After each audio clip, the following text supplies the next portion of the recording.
Muy buenas noches a todos. Gracias por su asistencia. Hoy les damos la bienvenida a una edición especial de Enfocados, en conmemoración a las 12 emisiones de este espacio académico de la Clínica del Country y Clínica La Colina. La noche de hoy tenemos invitados muy especiales con el tema cómo evitar los errores de decisión, las investigaciones en dirección de empresas que pueden ayudar a los médicos intensivistas.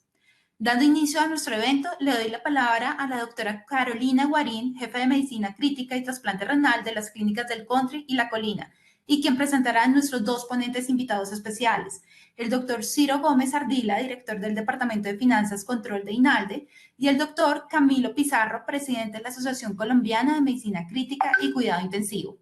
Doctora Guarín, buenas noches y bienvenida. Mil gracias nuevamente, una edición más de Enfocados, guiados 100% a la medicina y al cuidado crítico. Para nosotros es un honor estar nuevamente con ustedes. Cumplimos ya un año de nuestras ediciones en las que buscamos unificar, alinear conceptos, tratar de mantener un equilibrio entre todos los tratamientos y entre todos los diagnósticos que hacemos con nuestros pacientes. Y para mí hoy es un honor presentar a uno de los, yo creo que las personas que más han marcado mi vida, como profesor, como persona, como profesional, y este es el doctor Ciro Gómez, que muy amablemente ha aceptado esta invitación, y más que invitación, un reto, pues hablarnos a nosotros, aunque él es médico y quiero comentarles que él es anestesiólogo. Tiene una visión completa acerca del control de las finanzas y obviamente de los negocios. Entonces, por eso estamos hoy aquí para hablar con él acerca de las buenas decisiones y las malas decisiones y los errores. Y adicionalmente tengo también el placer y el gusto de tener en nuestro panel al doctor Camilo Pizarro, conocido como con ustedes pues como el presidente de la Asociación Colombiana de Medicina Crítica y Cuidado Intensivo, AMSI, que también nos va a dar una mirada en general de lo que está pasando en Colombia, en las unidades de cuidado intensivo, en la parte de medicina, acerca de las decisiones que tomamos y lo que podemos, digamos, que decidir en cuanto tengamos disponibles los recursos. Así que antes de darle la palabra a ellos, quiero contarles que el doctor Santiago López, nuestro director médico, nos ha enviado también un mensaje para Enfocados especial. Y bueno, vamos a escuchar al doctor López primero y luego vamos a dar inicio a nuestra charla. Queremos exaltar este trabajo que se ha venido haciendo desde Enfocados en la unidad de cuidado intensivo. Para nosotros, este esfuerzo desde lo asistencial, desde lo académico, desde la preparación de las reuniones, de los temas, de los casos difíciles y sobre todo con esa orientación de la educación continuada que todo el grupo de una manera tan abnegada ha querido dar es muy importante. Esta es una iniciativa que yo creo que puede ser inclusive copiada por otros grupos, porque independiente de ser una clínica privada, pues tenemos mucha responsabilidad hacia nuestros pacientes y además mucha necesidad de que nuestros grupos asistenciales y administrativos tengan una gran motivación, y este es el tipo de actividades que nos dan muchísimo impulso para seguir adelante. De manera que yo creo que lo que más queremos, además de exaltar y agradecer lo que hemos venido trabajando y haciendo, es darles un impulso más grande, entender que ha sido un esfuerzo importante. Queremos que cada vez se convoquen más profesionales, que se inviten más personas a nuestro alrededor para que nos aporten desde lo académico y desde lo humano, para que la atención de nuestros pacientes y sus familias sea la mejor posible. De manera que muchas felicitaciones, muchos reconocimientos y sigamos adelante.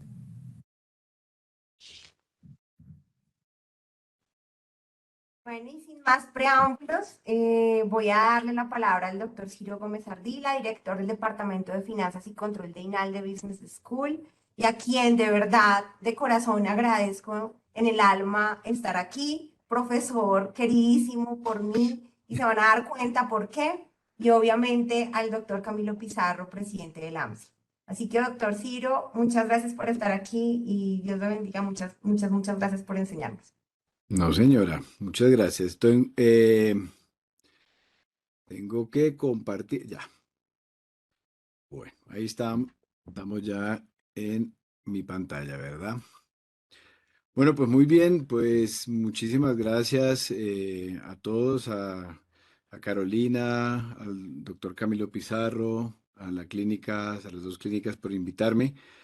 Pues le pusimos este nombre un poquito rimbombante de cómo evitar los errores de decisión en cuidados intensivos y las investigaciones que en dirección de empresas pueden ayudar a los médicos intensivistas. Y mi primera diapositiva es esta, de temor, porque la verdad, después de que Carolina me convenció, no sé cómo, y me metió en este lío y nos metimos en este lío y encima de todo le pusimos este nombre como insisto, rimbombante, pues yo pensaba, bueno, ahora cómo vamos a cumplir esta promesa que hemos hecho y sé, y la verdad, que pues a veces es fácil hablar desde el otro lado, digamos desde la puerta de afuera de cuidado intensivo, cuando los que están adentro pues están trabajando, matándose, luchando y pues dar consejos y venir uno a pretender que vamos a solucionar los problemas pues es muy complicado. O sea que con un poco de respeto y de aprecio por la labor de todos ustedes, trataré de darles algunos lineamientos de lo que de pronto en los temas de dirección de empresas pudiera aplicarse a cuidado intensivo. Eh, la idea, el plan que tenemos es una presentación en donde mi idea es hablarles de las posibles causas del error a nivel individual, a nivel de equipo y a nivel institucional, las posibles formas de mitigación que las iremos viendo más o menos a medida que vayamos dando la presentación y darles alguna bibliografía recomendada, tanto en libros como en videos que les puedan servir para quienes quieran profundizar un poco más en el tema. Y al final, naturalmente, pues tenemos las preguntas y el coloquio en las que ya el doctor Pizarro pues participará y esperemos que todos los que quieran también puedan entrar. Bueno, muy bien, entonces, pues, ¿cuál es la idea? Pues yo pensaba, finalmente, un director de empresa y pues un médico, por ejemplo, intensivista, pues en el fondo son los mismos decisores porque somos seres humanos sometidos a incertidumbre, que tenemos que trabajar en equipo y que el costo de errar pues es muy alto. Entonces, por eso pienso que podemos unir de alguna manera ambos campos y tratar de sacar provecho de lo que se ha investigado a este lado. Una de las tesis es que hay tres fuentes de error, cuando se examinan, digamos, problemas, situaciones críticas, fallos grandes, se encuentran que hay tres fuentes de error. Una es, como les decía antes, a nivel individual, la otra es un mal funcionamiento del equipo y la otra son problemas institucionales. Yo a esto le agregaría, y siempre me gusta agregarle el tema del azar, de la suerte. ¿Por qué? Porque muchas veces buenas decisiones, un buen manejo se ve afectado, se ve entorpecido por un tema que está fuera de nuestro control completamente, que es el tema del azar. También sucede al revés, también sucede que a pesar de que a veces nos equivoquemos, cometamos errores, pues la suerte nos impide verlos. Entonces ahí siempre hay un fenómeno como de ruido, de variabilidad, que es importante tenerlo en cuenta, pero en principio nos vamos a dedicar a los tres aspectos a los que les he comentado y sabiendo siempre que hay este tema ahí de fondo. Muy bien, a nivel individual, pues las personas somos seres falibles, indudablemente, y sería absurdo pretender que no nos podemos equivocar o que no podemos errar, y este es un tema importante para tener en cuenta. Nos equivocamos, metemos el dedito en la trampa y caemos nosotros en la trampa que estamos poniendo, porque también llevamos una carga evolutiva.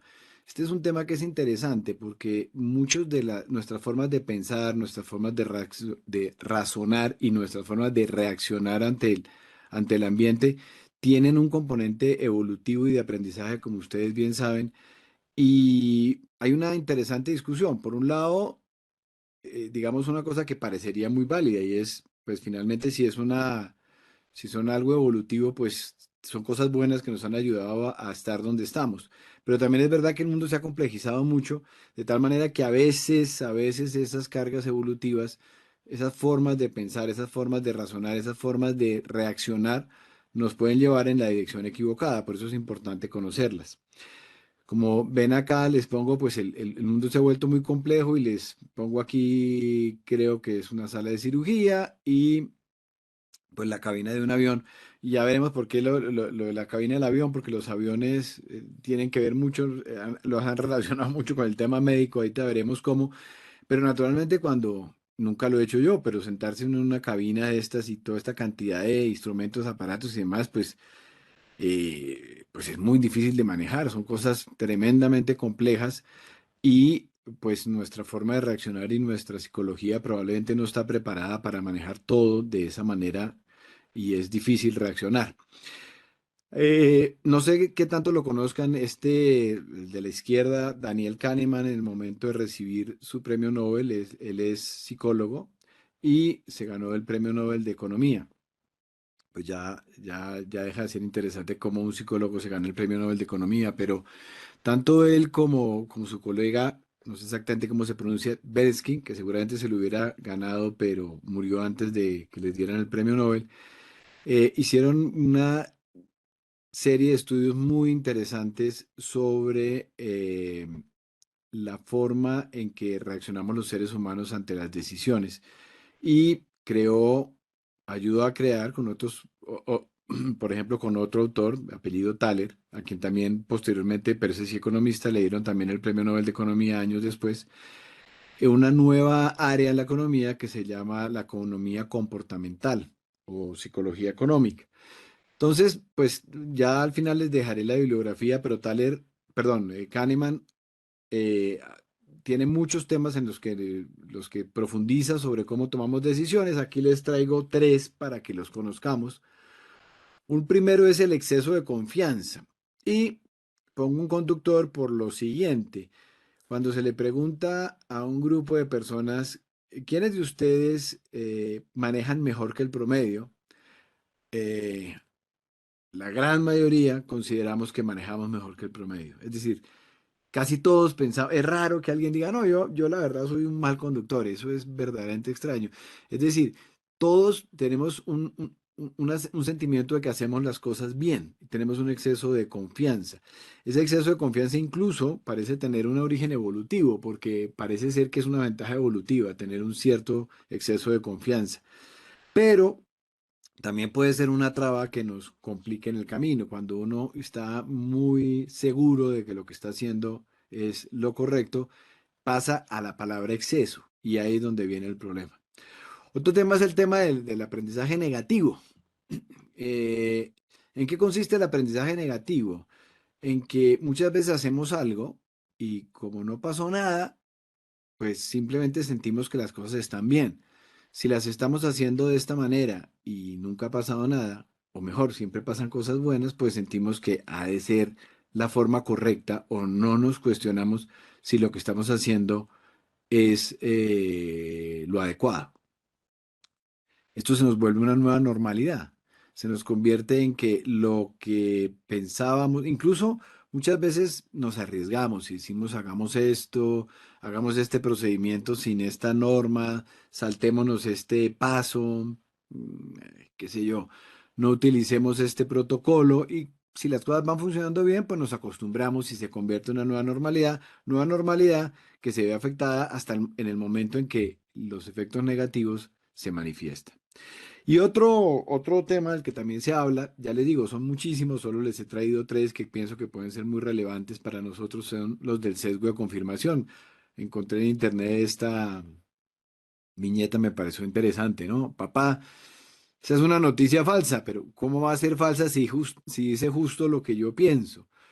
Y la verdad es que han hecho muchos estudios, les comento algunos de ellos, les dan a grupos diferentes, les preguntan su posición. Por ejemplo, un clásico es sobre la pena de muerte en Estados Unidos.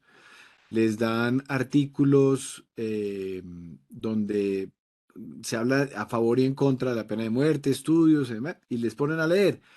Y lo cierto es que cada una de las personas leyendo los mismos artículos encuentran solo los puntos que los respaldan.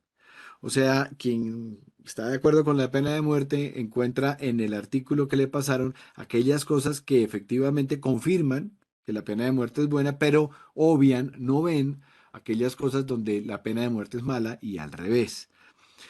Esto, por ejemplo, en clínica puede ser interesante porque cuando uno tiene un diagnóstico en la cabeza, empieza a encontrar las cosas que confirman su diagnóstico y trata, de decir, no es que trate, es algo inconsciente, realmente no ve aquellas cosas que lo contradicen. Esto es difícil, es complicado porque es difícil caer en cuenta que esto está pasando, pero es importante que sepamos que existe, que vemos las cosas y tratamos de buscar las cosas que nos lo confirman. Y quien nos dice algo, también lo leemos en en esta tónica. Quien nos da lo justo lo que yo pienso, decimos, bien, bien, muy bien, estoy de acuerdo, claro. Y quien dice que no, hombre, no lo tenemos tan en cuenta. No es fácil, ya les digo, salir de esto, pero bueno, ya veremos un poquito más cómo podemos trabajar esto. Hay un debate muy interesante sobre los instintos, sobre las decisiones instintivas. Ya les explico por qué tengo a unos bomberos allí de gráfica. Este debate, porque hay grupos, entre los que podría estar el propio Kahneman, que dicen esas reacciones instintivas son más bien sesgos y hay que ser cuidadosos. Es nuestro cerebro primitivo, por decirlo de alguna manera, nuestro cerebro instintivo que reacciona en una misma dirección y que puede llevarnos hacia el error. Eh, curiosamente, ahora hablamos mucho de inteligencia artificial y probablemente esta pueda ser algo que nos dé una mano luego en cuidado intensivo, pero esto tiene muchos años, tiene 50, 60 años, donde una serie de algoritmos podían diagnosticar en algunos casos mejor que algunos médicos, o que los médicos, no digamos que algunos, porque pues al decir algunos sacamos, nos quedamos nosotros y sacamos a los otros.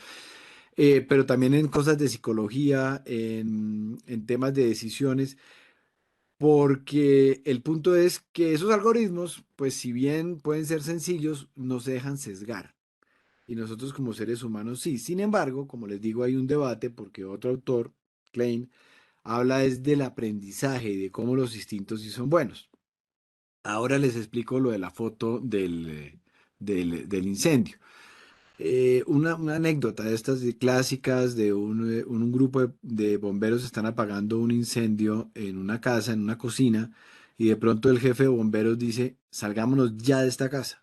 Nos vamos todos para afuera, una orden, salimos todos, sin ningún motivo ni razón, salen todos y de un momento para otro se desploma el piso sobre el que están parados. El incendio realmente no era en la cocina, sino era en el sótano, era muy intenso y de no haber salido a tiempo, con seguridad habrían caído en él y habrían muerto todos los bomberos. Cuando le preguntan al jefe de bomberos, a ver, ¿pero usted por qué supo? Y dice, no, no tengo ni idea, yo simplemente fue algo que me dijo, me entró esa angustia y la necesidad de que tenía que salir. Lo que el autor Klein muestra es que nuestra experiencia, en la medida en que estamos trabajando mucho en lo mismo, empezamos a desarrollar y a conocer una serie de patrones y nuestro cerebro inconsciente reconoce que el patrón que estamos viendo no coincide con el patrón que debería ser y por lo tanto desarrollamos un instinto que es muy valedero, muy valioso y que la prueba mucho. Como les digo, hay un debate en este tema. ¿Cuándo es que se desarrolla ese instinto? Entonces, lo que dicen es cuando hay un entorno que sea suficientemente regular y predecible y una oportunidad de aprender en estas condiciones a través de una práctica prolongada.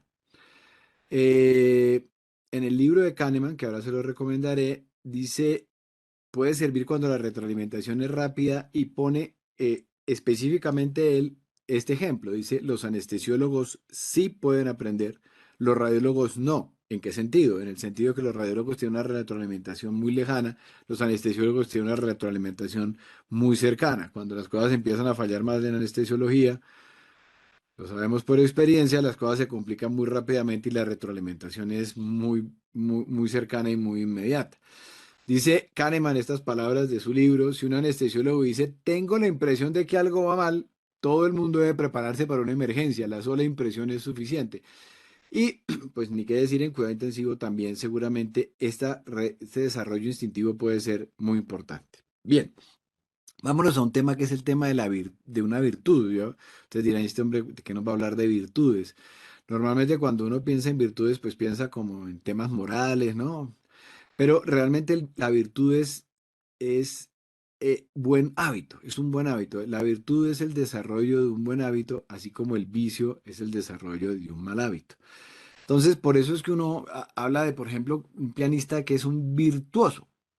Puede que su vida privada o en su vida ya moral, no sé cómo sea, pero en el piano es un virtuoso porque ha desarrollado una serie de habilidades para tocar el piano. Me acordaba yo poniendo estos temas de cuando eh, salió la ley de anestesiología y obligaba a tener un título. Muchos de los médicos generales que practicaban esto ya hace algunos años, probablemente no todos estén conscientes de esto, practicaban anestesiología como su rutina de médicos generales, se habían vuelto anestesistas, tuvieron que llegar a volver a prepararse y a graduarse nuevamente como anestesiólogos para poder ejercer, y alguno de ellos tenía la costumbre de intubar cogiendo el laringoscopio con la mano derecha e intubando con la izquierda.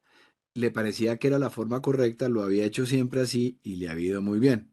Había desarrollado un vicio de la intubación, digámoslo así, y había que cambiar a volver un hábito, no era tan fácil.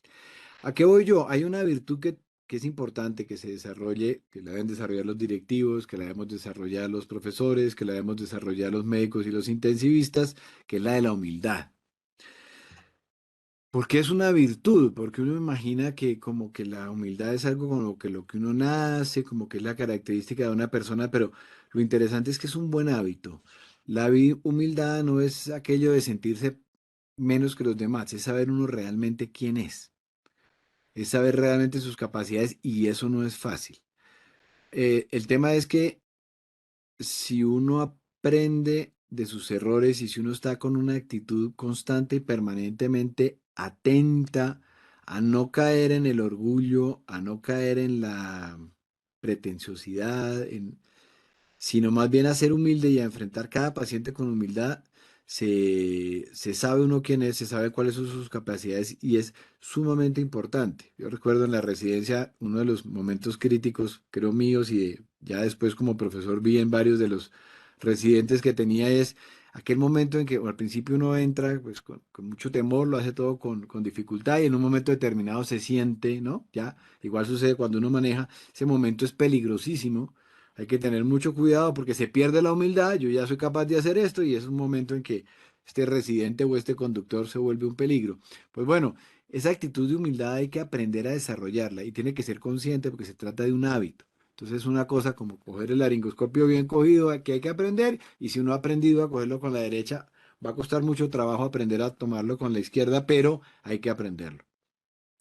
Bien, como tenemos estas limitaciones individuales, pues está el trabajo en equipo, que es una forma de compensar. Cuando somos varias personas, es más posible que compensemos nuestros sesgos, compensemos nuestros errores, nos oigamos unos a otros, pero al igual que el trabajo en equipo es positivo, también se puede volver en un problema que puede ser la traba.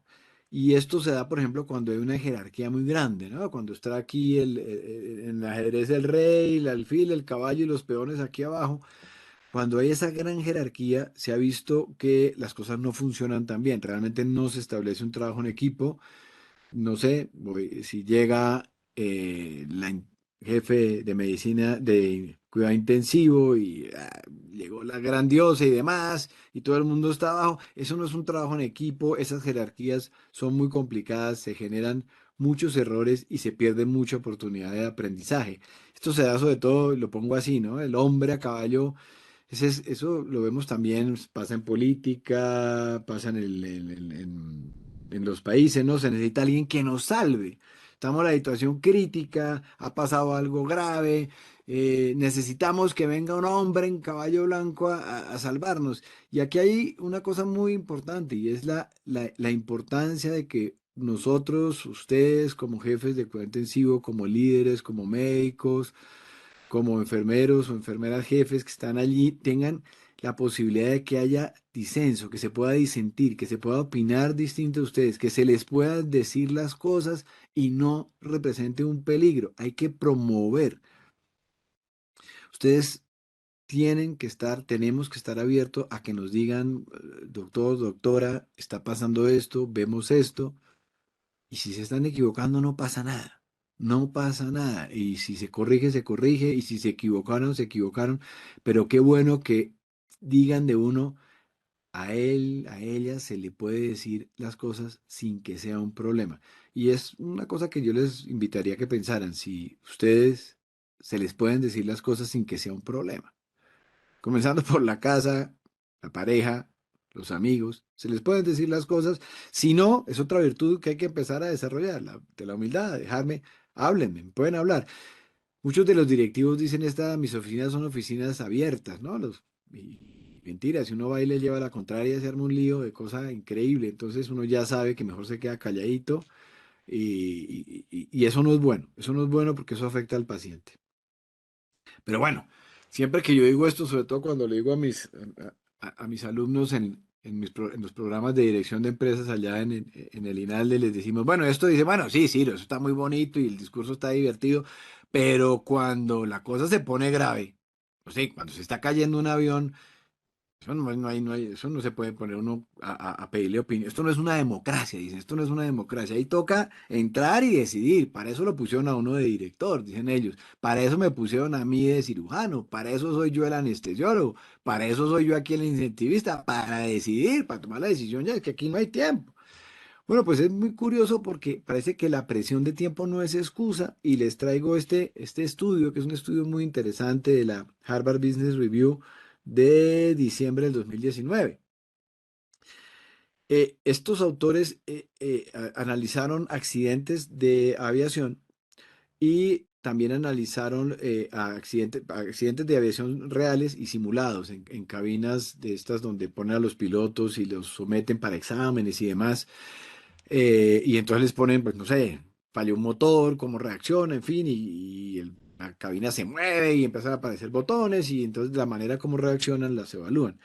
Bueno, pues es muy interesante porque varias de las conclusiones, tanto a nivel militar, ojo, en aviones militares como en aviones civiles y en entrenamientos, e insisto, en accidentes reales, encontraron por lo menos estas tres cosas que vale la pena tener en cuenta, que debe aplanarse la jerarquía en la cabina de mando, que la tripulación debe estar integrada en la toma de decisiones, o sea, que no solamente es el piloto el que toma la decisión, sino que las demás personas que lo rodean deben estar integradas y que controlar un avión moderno está más allá de las capacidades de una sola persona.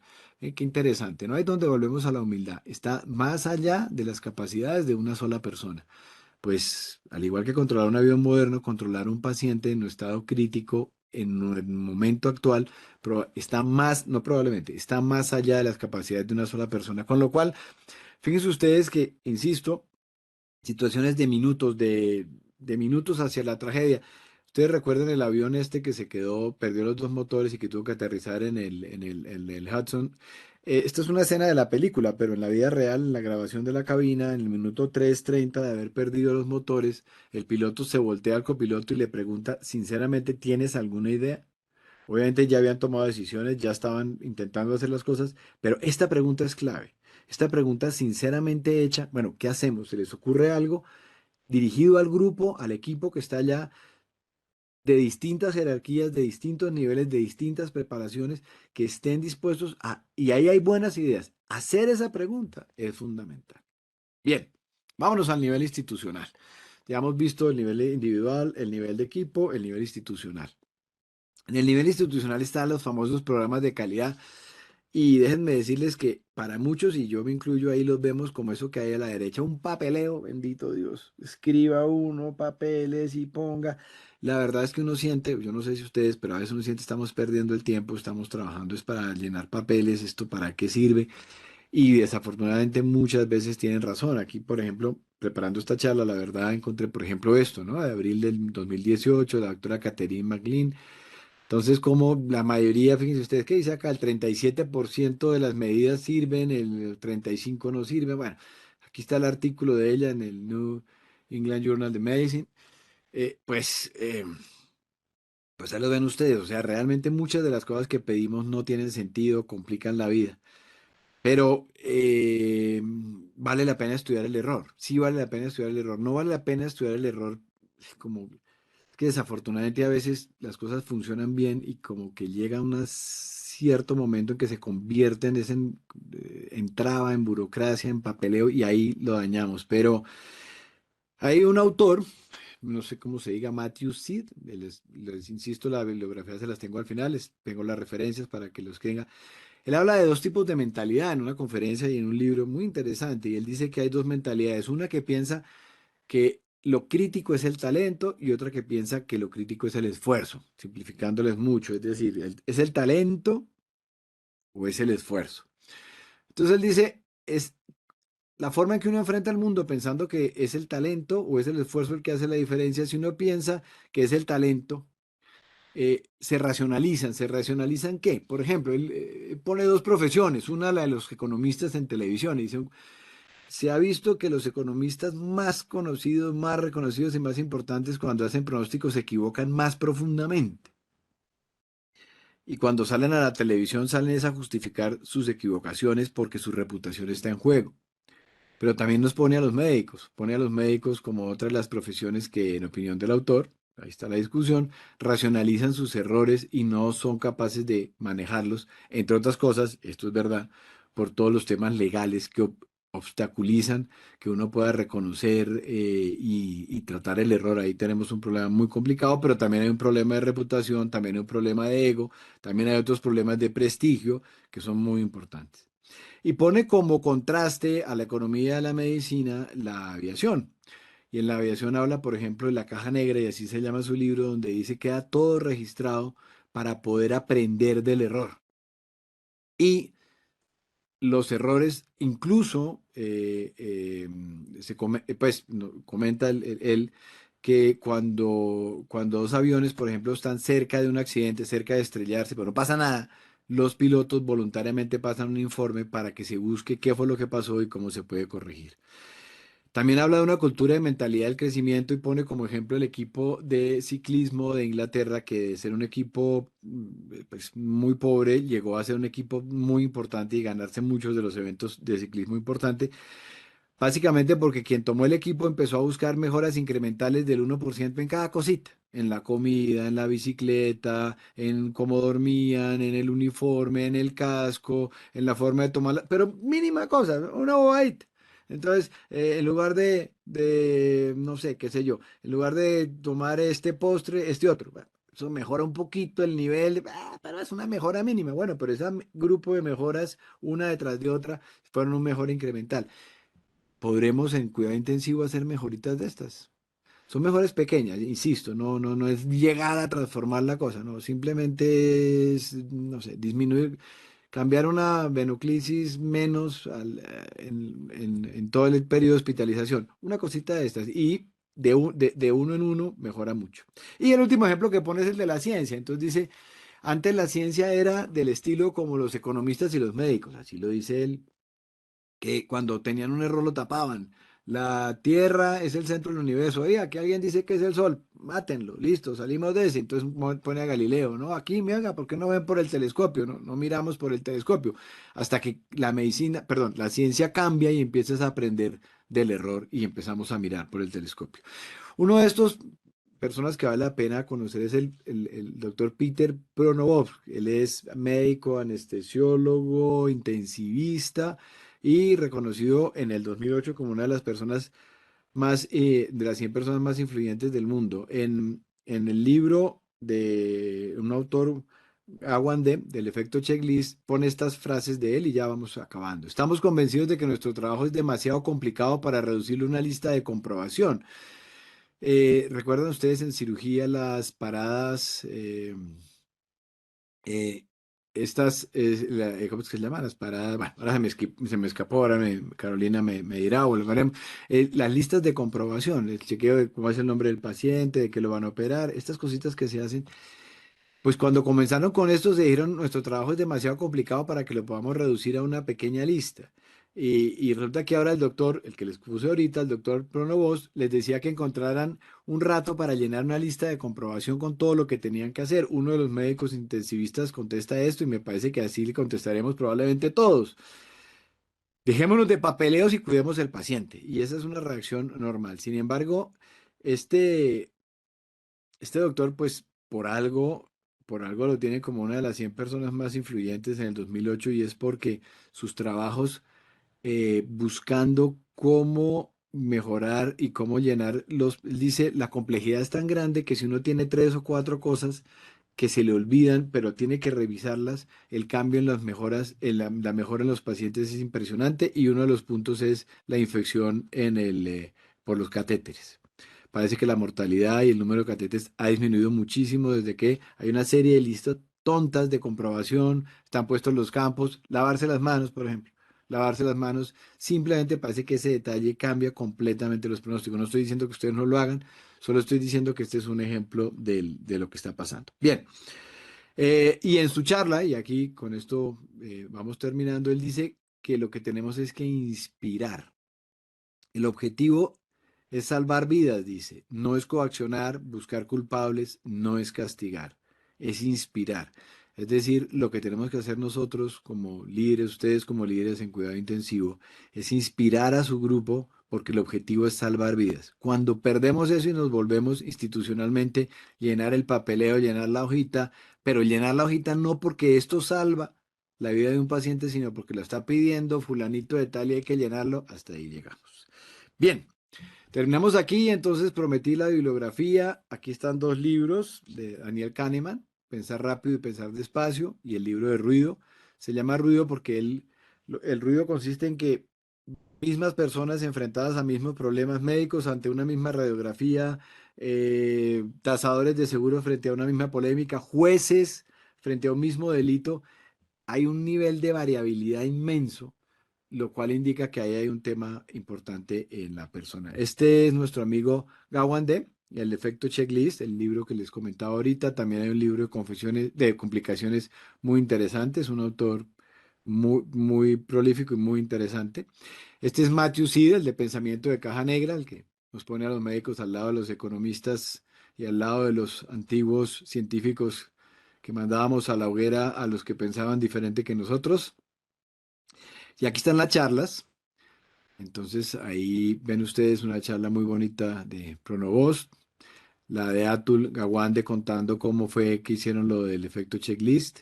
Esta de Brian Goldman, que no la cité acá, pero es una charla muy bonita, muy emotiva sobre los errores en medicina. Y finalmente la de Matthew Seed de por qué las cajas negras en medicina, digamos, nos podrían servir.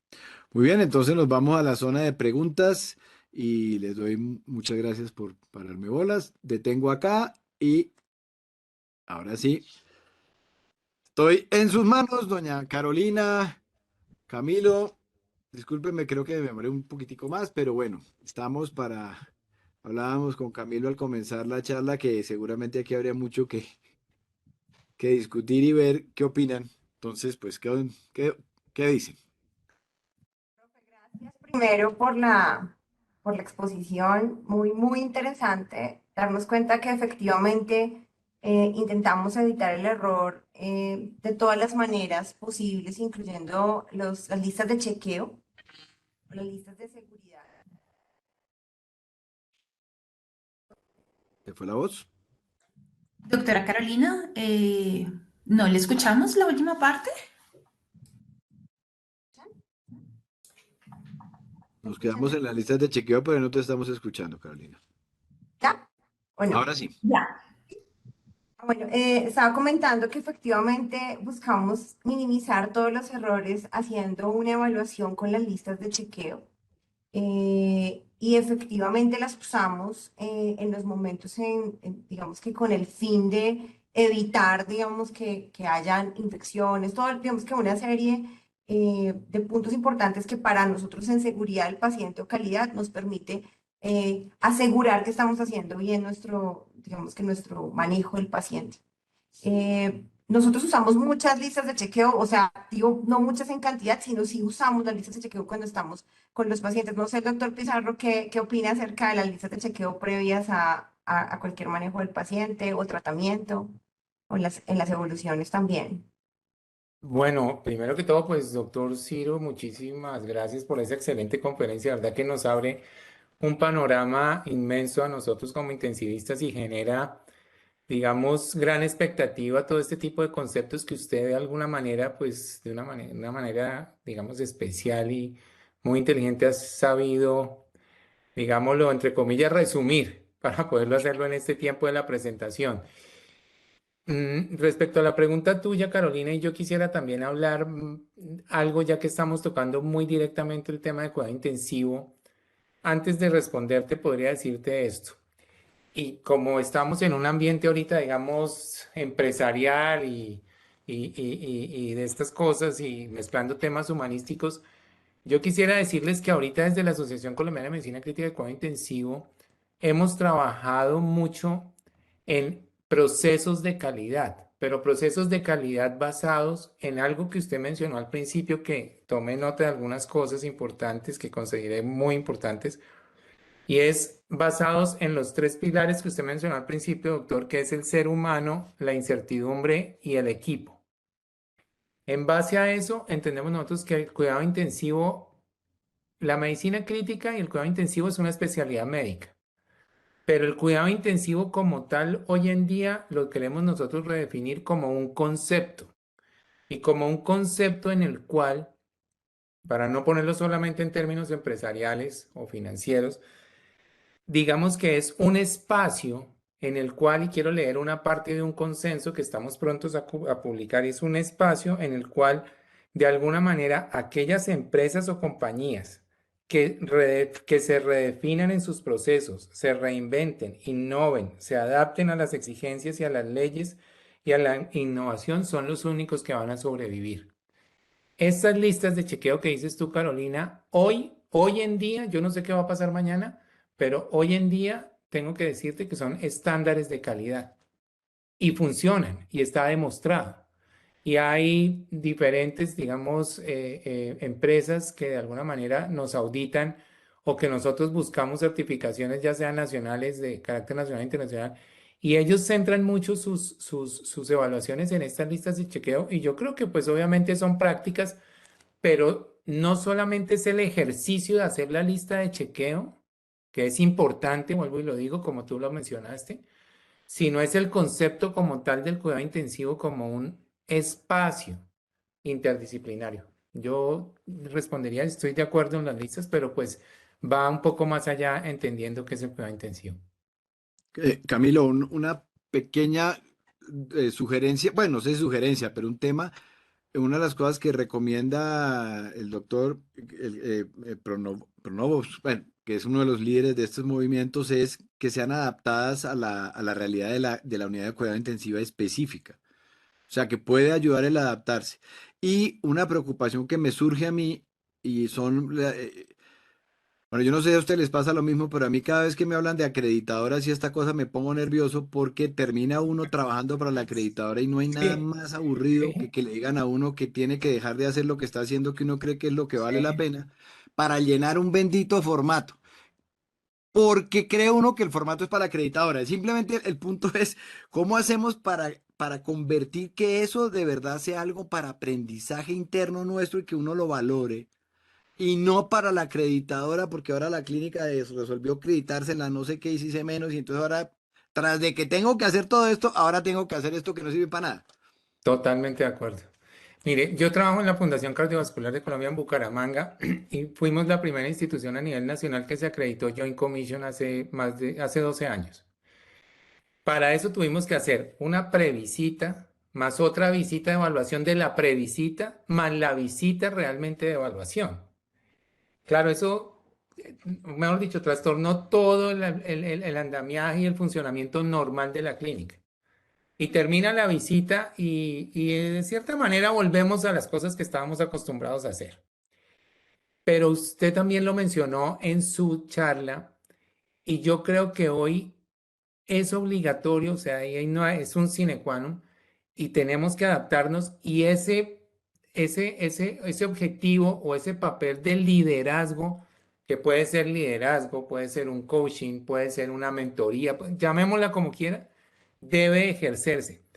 Y si ya las experiencias que también usted lo mencionó en su presentación están demostrando que tienen resultados positivos en la práctica del paciente, pues debemos generar esas políticas en las cuales todos se interesen por de alguna manera participar. No estoy diciendo que cuando venga la visita de acreditación, entonces los 6 médicos tuyos de cuidado intensivo o 10, Carolina, se sepan exactamente misión, visión, deberes, no sé, todo lo que lo pueden parar a uno en un... Sí, así funciona. Entonces lo paran Uno se la aprende de memoria y no sabe ni qué dígame quiere decir, sí. eso, dígame los 10 no sé qué de la administración. Valores de la clínica. Sí, pero sí hay unas actitudes que uno puede cambiar puntuales en algunas personas, pero eso se logra es con lo que usted mencionó ahorita, eso se logra es con liderazgo y hay que adaptarnos, o sea, yo, por eso desde la asociación ahorita estamos trabajando mucho en eso y esa adaptación incluye, y también lo dijo usted, uno es actitud y la actitud se aplica para cualquier campo en donde estemos trabajando. Entonces yo tengo que ir con buena actitud, si soy intensivista, si soy cirujano, si soy anestesiólogo, lo que sea, tengo que ir con buena actitud. Y segundo, tener disciplina. Cuando yo tenga disciplina, no solamente para hacer lo que tengo que hacer, sino para demostrar que cuando yo me estuve entrenando lo hice de una manera consciente y que aprendí bien y lo puedo aplicar. Y al final debo crear unas habilidades blandas y es la capacidad de comunicación, lo que usted dijo ahorita. O sea, no lo veo tan complejo. Lo que pasa es que sí hay que como cambiar la mentalidad un poco a eso y pues la gente se va a ir contagiando. O se relegan o se contagian y van con uno. Yo a ese respecto, doctor Pizarro y doctor Gómez, pues tengo, digamos que, eh, un punto de vista un poco más holístico, si lo pensamos así. Y es que definitivamente tenemos herramientas que nos ayudan a mejorar y a evitar, obviamente, un riesgo en el paciente. Y está evidenciado que si nosotros llevamos unos pasos, ¿cierto?, claros para el manejo del paciente, vamos a evitar, inclusive, como lo dijo el doctor Gómez, lavado de manos, algo que uno esperaría que fuera lo más sencillo y que uno sabe que todo el mundo debe hacer. Lamentablemente no lo hacemos y por eso encontramos infecciones asociadas al cuidado de la salud, o infecciones cruzadas, ¿cierto? Y son pequeñas cosas que nosotros creemos saber o nos creemos, ¿cierto? Que lo hacemos muy bien, el resultado es negativo, el resultado ni lo sabemos lavar las manos ni lo hacemos cuando tenemos que hacerlo. Entonces, lamentablemente, y a pesar de que tengamos el conocimiento y la experticia y obviamente, pues digamos que somos intensivistas o somos médicos o somos el cirujano, no estamos haciendo lo que debemos hacer. Y es por eso que estas listas de chequeo, más como una herramienta de apoyo para, digamos que verificar que estamos haciendo las cosas como las debemos hacer, pues nos sirven en ese momento. Y además permiten que el equipo también se sienta un poco más seguro. No las veo de una manera negativa, son una herramienta, pero definitivamente estoy de acuerdo con que aquí el trabajo en equipo y el individuo hacen parte fundamental de que las cosas salgan bien. El hecho de la humildad, ¿cierto? De poderse hablar, de decirse las cosas de la mejor manera, eso permite que el grupo tenga una confianza de comunicarse los problemas, los riesgos, ¿sí? Porque si yo le tengo miedo al médico, o no le puedo decir nada porque, no, mejor dicho, no me va a escuchar, pues no le voy a decir que está poniendo mal el catéter, o no le voy a decir que no se lavó las manos, o no le voy a decir... Y aquí el problema es un trabajo real en equipo. Pienso que si nosotros no hacemos un trabajo de humildad y de manejo de equipo, armonía, estar tranquilos, trabajar pues en pro del paciente, va a ser más difícil. Doc, yo Carolina, tengo acá han mandado varias eso, preguntas. aquí las tengo yo.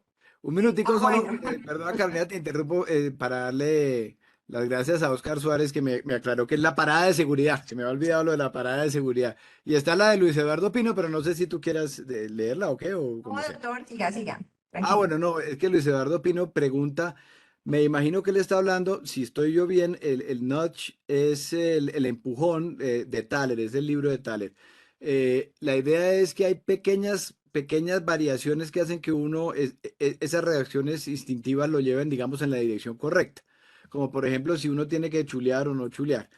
Entonces él me dice cómo se podría aplicar en sistemas complejos. Yo, pues no sé exactamente, pero podría ser muy interesante para quienes diseñen las unidades de cuidado intensivo. Seguramente debe haber formas, claro, por ejemplo, el lavado de las manos.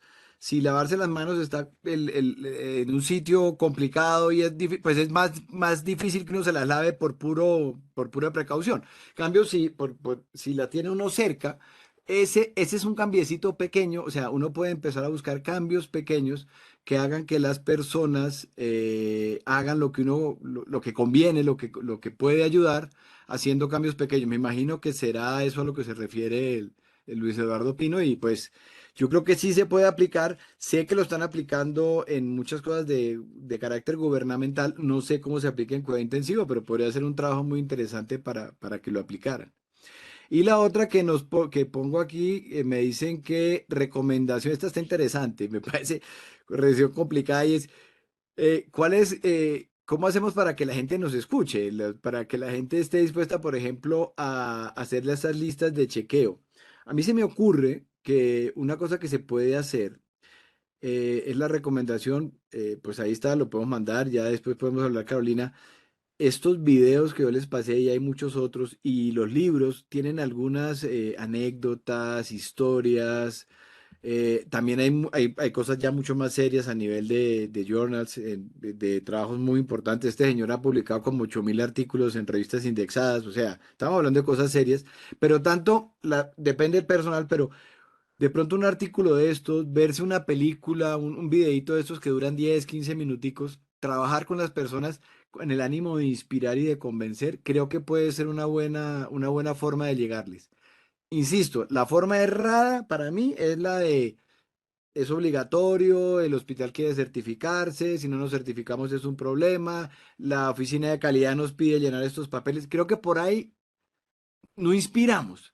En cambio, si uno ve que, oiga, en tal unidad de cuidado intensivo aplicaron esto y la mortalidad se bajó de tal número a tal número, hombre, ya empiezo a ver que la cosa puede ser seria. Ya, listo, no era esto es lo que había visto. No sé tú qué quieres adicionalmente. Sigue tú, Carolina, por favor. Sí, profe, pues no, yo estoy de acuerdo con usted. Pienso que el trabajo en equipo es súper importante, la confianza que haya. Melissa dice que la funcionalidad de un servicio es el trabajo en equipo, teniendo en cuenta a todos, por pequeño que sea el cargo. Es importante tener en cuenta escuchar al auxiliar, escuchar al terapeuta.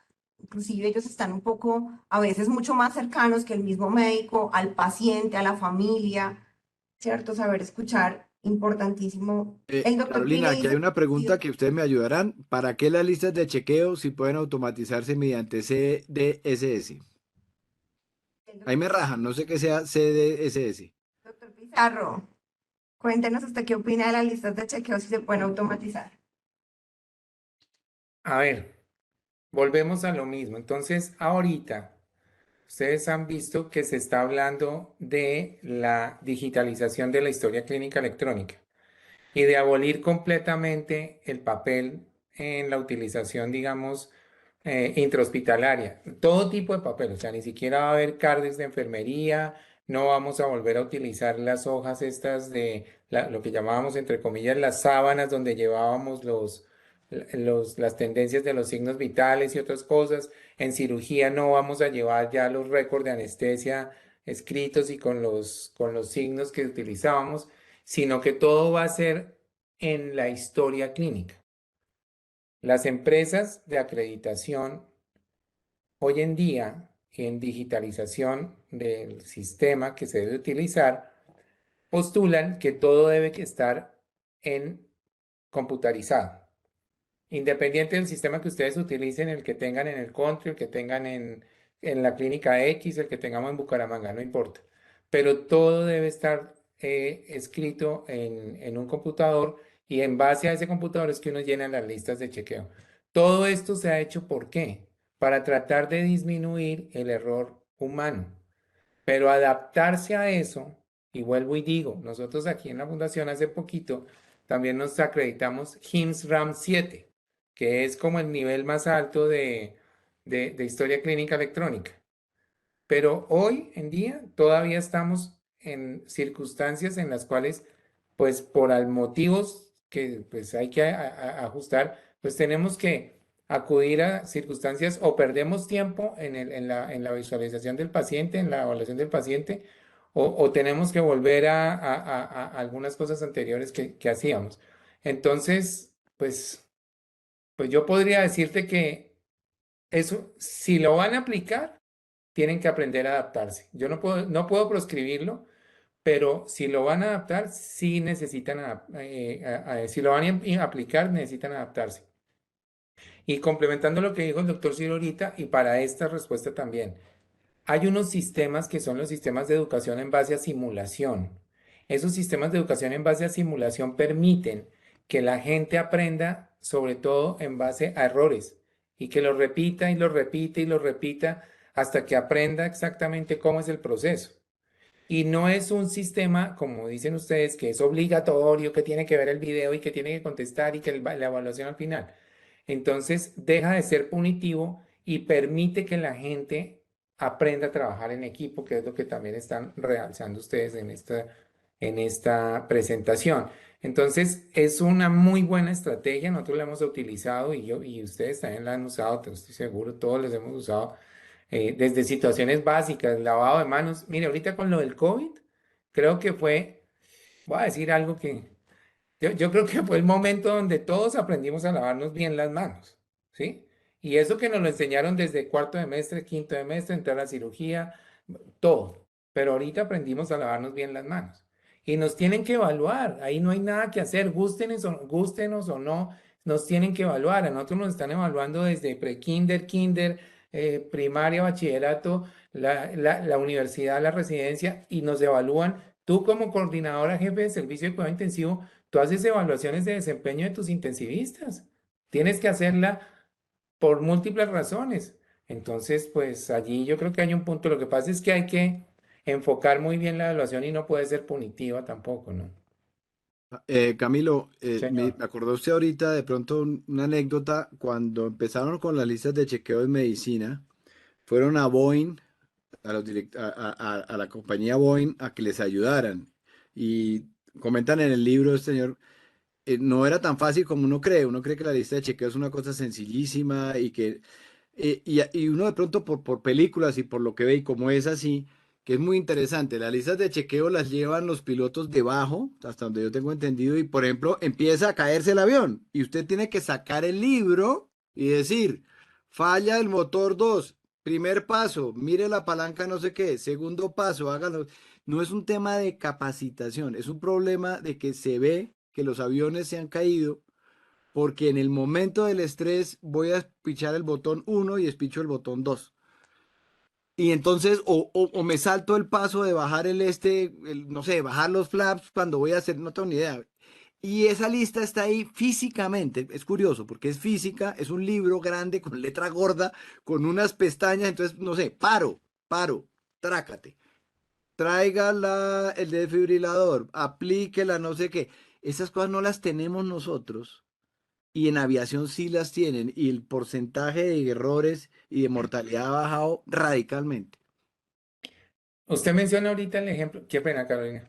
Usted menciona ahorita lo del paro cardíaco. Hay una situación especial. Siempre debe haber un líder en reanimación y el líder es el que más sepa de reanimación. ¿Qué hacemos nosotros o qué se ha hecho? Que los algoritmos de reanimación deben estar ahí colgados en el carro de paro y debe haber una persona entrenada al líder y otro con otras funciones. Igual no tiene nada que saque y lea lo que haya que hacer, porque es la única forma en que vamos a hacer Claro. las cosas o las intervenciones correctamente. Mire, Uno se esa puede película. saltar un paso en cualquier momento, en el afán. Totalmente, totalmente, totalmente. Esa película que usted menciona de Sully es buenísima en lo de simulación. ¿Por qué? Porque el tipo, cuando tomó la decisión de botarse al agua y no irse al otro aeropuerto ese que tenían ahí alterno, que se suponía que era más cerca, y los llevan a Boeing, a Airbus, perdón, porque era de Airbus, a lo de las bases de Airbus y pusieron estos pilotos de prueba cómo los otros sí habían podido aterrizar el avión y este tipo cómo se bota al agua y puso en riesgo 180 personas, 180 vidas. Pues claro, cuando fueron a analizar la película o el caso, es que cuando entraron en la emergencia que él hizo esa pregunta, el tipo tuvo 10, si no me acuerdo, porque yo lo utilizo mucho en unas presentaciones, tuvo 17 segundos para pensar qué decisión tomar. El piloto de prueba ellos ya sabían qué había pasado, que perdieron los motores. Apenas perdieron los motores, los tipos se botaron al aeropuerto y alcanzaron a llegar. Entonces cuestionaron al piloto este. Después les dijeron, y revisando el caso, les dijeron, no, venga un momento, tome la decisión de irse al aeropuerto, pero a los 17 o 31 segundos, no me acuerdo bien ahorita. Ujú. Y ninguno pudo aterrizar, todos se estrellaron. Y el único que se salvó fue este, pero porque utilizó otra cosa especial, y es la inteligencia. Ese señor aplicó la inteligencia. Entonces, ¿qué es la capacidad de poder hacer un raciocinio abstracto en una situación de emergencia? Sí, y en ese caso es que el líder está para pensar. Es decir, y eso Exacto. pasa cuando estamos reanimando. Es decir, debe haber una persona netamente pensando mientras los otros están actuando. Es el tiempito que tenemos para revisar, para decir, para levantar la mano, no se está haciendo bien, volvamos a comenzar, volvamos a repetir, ¿sí? Es que el líder debe tener la capacidad de sentarse a pensar. Le pagan por pensar, para poder hacer las cosas bien. Y si tiene que parar, pues vamos a parar. Un momento aquí todos paramos. Un momento. Y analizamos y arrancamos. Hay varias Y eso, preguntas, pero vamos rápido porque ya se nos acortó el tiempo. Y hay una, Doc, que hace el servicio de calidad. Muy interesante. Ana Karina pregunta, doctor, ¿hasta cuándo cree usted que está el límite de falta de adherencia en un procedimiento, en un proceso, con la falta de cumplimiento de una obligación? Esa Así está sea dura, para ¿no? Camilo. Esa está dura. gracias, sí. Esa No, es está que dura, eso esa sí está dura. ya nos puso la cosa complicada. ¿Cómo es la pregunta? Repiten, la Yo falta dije de que adherencia iba a en un ser dos, pero escogí la procedimiento, la más falta de brava. adherencia. Dice, ¿hasta dónde cree usted que está el límite en la falta de adherencia a un proceso con la falta de cumplimiento de una obligación? O sea, ¿me toca hacerlo o yo no me adhería al procedimiento, al proceso? No, yo lo voy a analizar de esta manera ya que estamos hablando de calidad. ¿Y cuándo lo puedo detectar si de alguna manera cometí un error? Es cuando se presenta un incidente, un evento adverso o un evento centinela en un paciente. Si yo no apliqué o no pude hacer una intervención adecuada por la falta de adherencia para el procedimiento o porque me equivoqué en el proceso que tuve, pues voy a tener una de estas respuestas que estoy mencionando ahorita, o incidente o evento adverso. Y ahí es donde yo voy a poder hacer, depende de lo que tenga la clínica, la que sea, si hacen un PHBA, lo que tengan que hacer, pues ahí van a detectar cuáles son las causas del problema. Yo enfocaría esa pregunta con ese tipo de respuestas, porque es en el momento, desafortunadamente, como ya dijimos todos y lo mencionó el doctor Sino en su presentación, desafortunadamente nosotros cometemos errores porque somos seres humanos. Entonces, en ese análisis, cuando yo sé que no seguí el proceso o no me quiero adherir a a un procedimiento, pues, o sea, va a fallar. No, tiene una Ahí, probabilidad muy alta de que falle. No podría decir qué porcentaje, pero sí muy alta de que falle. ahí Camilo y Carolina, ¿cómo haremos? Porque yo entiendo que es muy difícil y hay circunstancias que impiden esto, pero ¿cómo haremos para que el error, incluso el error, por ejemplo, por falta de adherencia a una obligación, se pueda analizar? Porque es que, claro, cuando yo lo oigo, yo me asusto, yo digo, ay caramba, si no seguí el proceso y se complicó el paciente, me metí en un lío. Si yo me voy a meter en un lío, ¿qué es lo que hago? Pues es natural que trate de ocultarlo, de taparlo, de evadirlo, de no afrontarlo, incluso inconscientemente, incluso sin mala voluntad. Tenemos una muy mala manera de enfocar el error. No Pero somos volvemos a capaces, lo pues mismo. digo yo, por lo menos recuerdo de hace Sí, muchos no, es años, pero es verdad. una forma muy punitiva. O sea, Sí, ya, uy, el doctor Camilo se le sí, complicó un paciente. Eso, yo me acuerdo en mi época de anestesiólogo, eso, pues se enteraban las otras clínicas más rápidamente que o sea, si uno tenía una complicación en las clínicas de Bogotá, ya estaban enterado todo el mundo. Y en esa sí, época no había WhatsApp. sí. Y eso pasaba Ahora, uno del anonimato al desprestigio. Entonces, claro, un error lo veíamos como una falla personal, como una cosa punitiva. Entonces, claro, es muy difícil mejorar cuando el error es así. Y esa es la parte complicada de ser capaces de ver el error y decir, nos equivocamos, mejoremos. Es muy difícil, es muy difícil. Ahí viene el concepto de humildad y vuelvo y repito, hay que estar evaluando. Ahorita con lo que ustedes mencionan, una intervención tan sencilla como el lavado de manos. Carolina lo sabe, tú sabes que entonces nosotros tenemos que el lavado de manos, los tiempos del lavado de manos, antes de entrar al cubículo del paciente, antes de cualquier procedimiento invasivo, después de tocar el paciente, no sé, son 5. Pues resulta que en la clínica se hizo con unos estudiantes de auxiliares de enfermería, se paraban en una de las esquinas de la unidad de cuidado intensivo.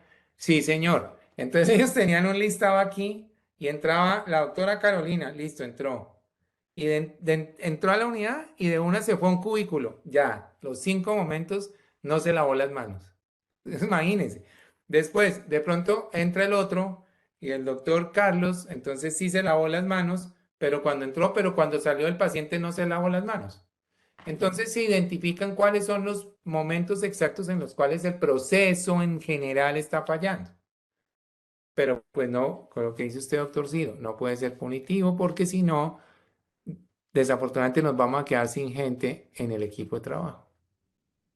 Aquí hay No, algo y muy no importante. aprendemos, no aprendemos, que ese es No el punto. aprendemos. Y es la cultura del reporte, ¿no? Esto es generar una cultura más Sí, de sí, retroalimentación, una cultura de sí, no, sí, sí. nos equivocamos, vamos a revisar, hagamos la espina de pescado, revisemos en qué Busquemos qué fallamos. falló. Exactamente, equipo, no vamos, la retroalimentamos a todo el Es, mundo, se entera todo el mundo qué fue lo que hicimos mal y no va a volver a suceder, es lo que esperamos. Lo es, mismo pasa es con el un lavado de manos y a pesar de que hay observadores en las unidades, tratamos de hacer hasta juegos, realmente hacemos estrategias, inclusive nos ganamos el desayuno, el grupo que mejor se lava las manos, bueno, tantas cosas que nos inventamos para tratar de verlo no de una manera punitiva, sino que de verdad estamos salvando vidas lavándonos las manos, ¿no? Que esto es algo muy importante, que es una evidencia clara y que tenemos que lograr.